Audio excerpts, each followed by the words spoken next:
All right, next up is Shelley Cohen's high stall count Huck around 34-45. What you'll see happen here, and you know, Shelley's got the disc here.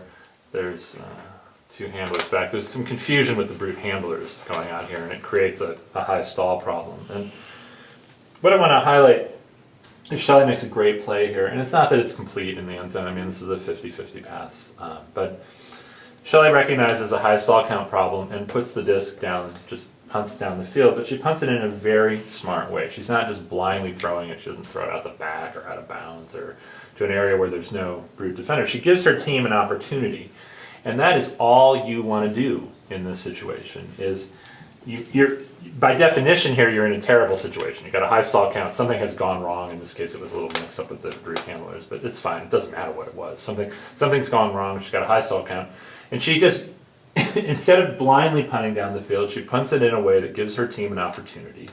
And turns out Brute scores, which is fine. But the smart decision by Shelley is recognizing that the trouble she was in, getting the disc down the field, not randomly and not just arbitrarily, but in a way that gives her team a chance. And it turns out in this case, her team took advantage of that chance. And curiously, you'll see the reverse situation happened to Fury twice in the game, where there's a stall count and some very strange miscommunication with Anna, and she gets stalled, and Nancy's son also gets stalled, and in both of those situations, Brute ends up with the disc on Fury's goal line. And so, you know, you're not going to see that happen to Fury very often, much less twice in a game, but it does highlight the importance of understanding the situation, because it's going to come up. It's going to come up a couple times a tournament. You're going to have these high stall situations, and you just want to give your team an opportunity. Shelley does a great job here with it.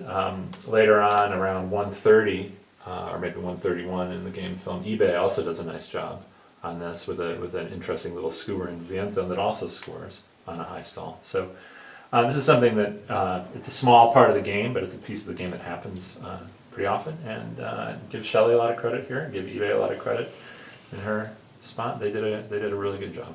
So I think it's important for young players to understand how to remain calm in the situation, and at least, you know, give your team the best opportunity you can at stall 9.